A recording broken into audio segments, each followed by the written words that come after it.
Wangapi mnakumbuka zile hesabu za saa? Na daftari saa ukishua na hesabu za saa.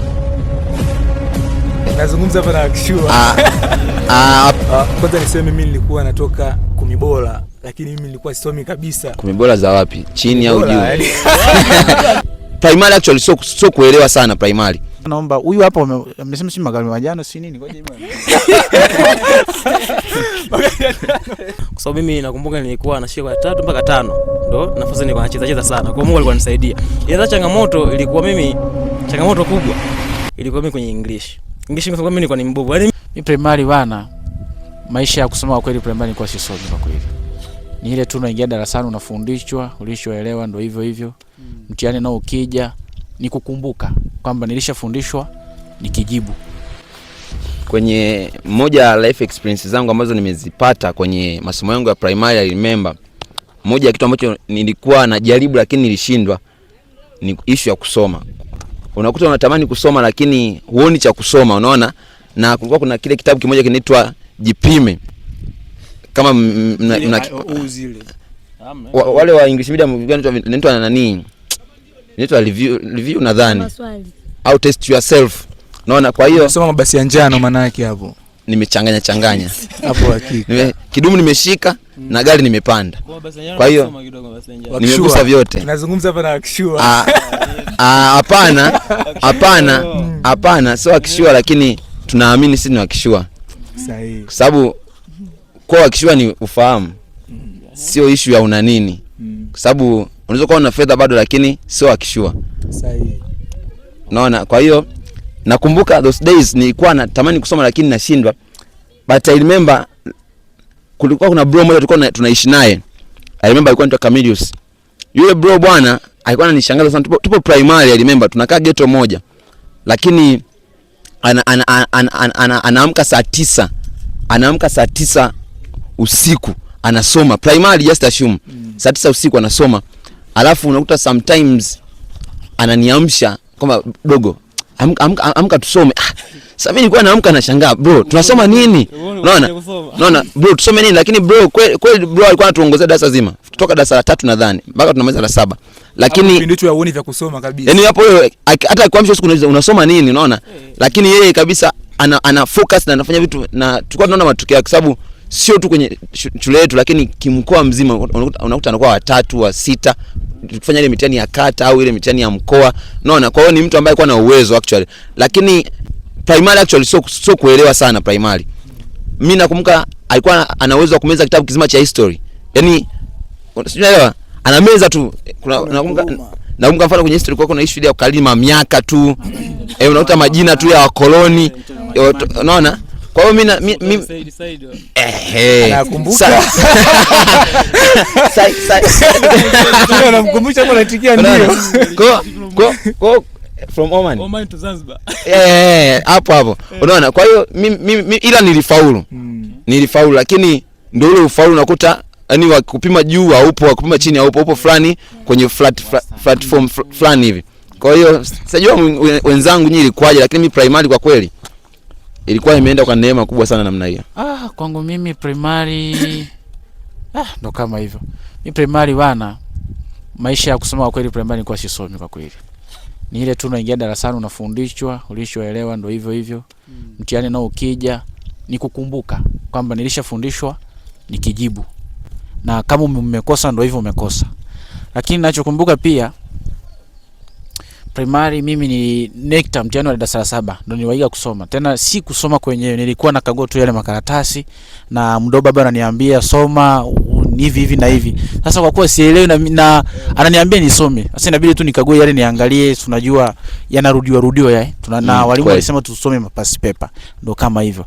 Na nachokumbuka pia huo mtihani nilifanya vizuri. Kwenye shule yetu sisi wanafunzi tulikuwa 79. Primary watu darasa la 7. Tukafanya mtihani na tuliofaulu ni watu 29 tu. Na nimechaguliwa. Na ndio tuliochagua kwenda nani? Sekondari. Lakini pia kuna kingine kilitokea kwenye 29 nimo humo ndani nimefaulu tu vizuri. Kumbuka matokeo yalikuwa mazuri. Kwenye 29 kwenye shule yetu akatoka tena watatu. Madarasa yalikuwa hayapo, wakaenda sekondari, sisi tukabaki.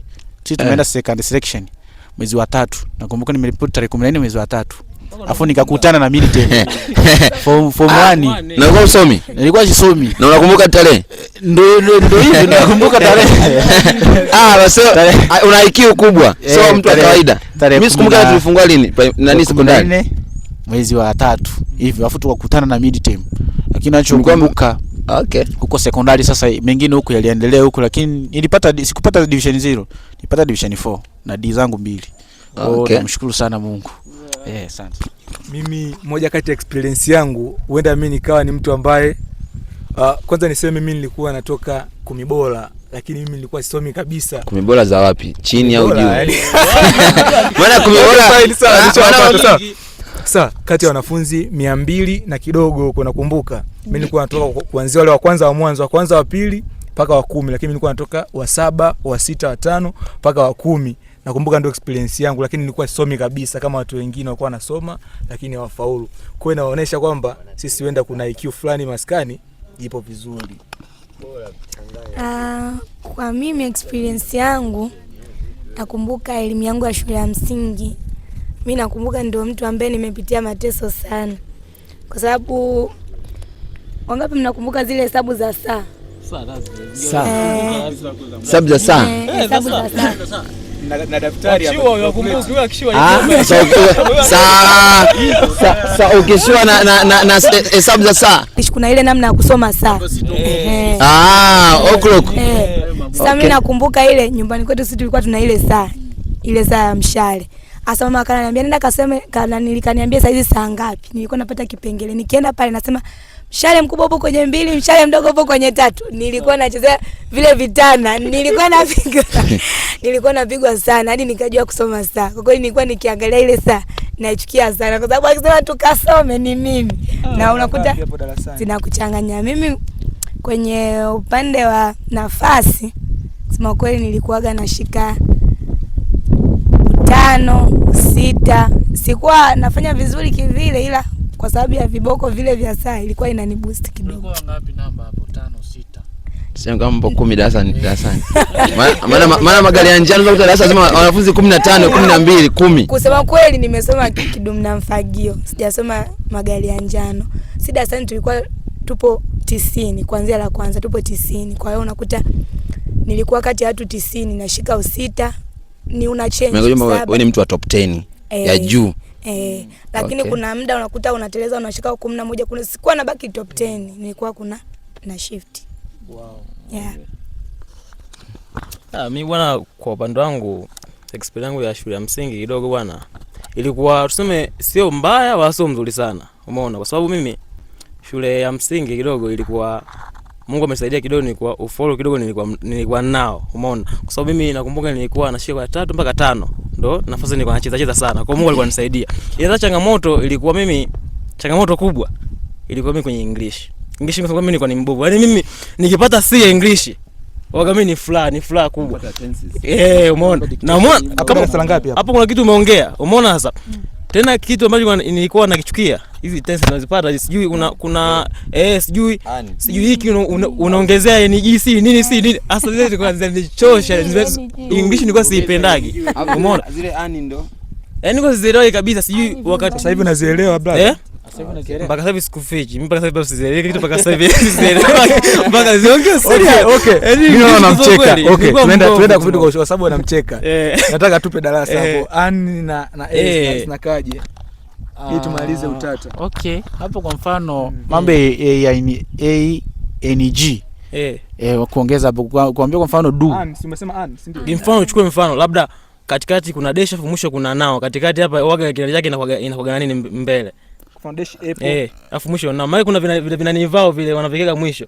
Mfano kama nao lazima nani yake hapa inakuwa sina hapo. Ninachokumbuka kwa mfano akikwambia but also not only.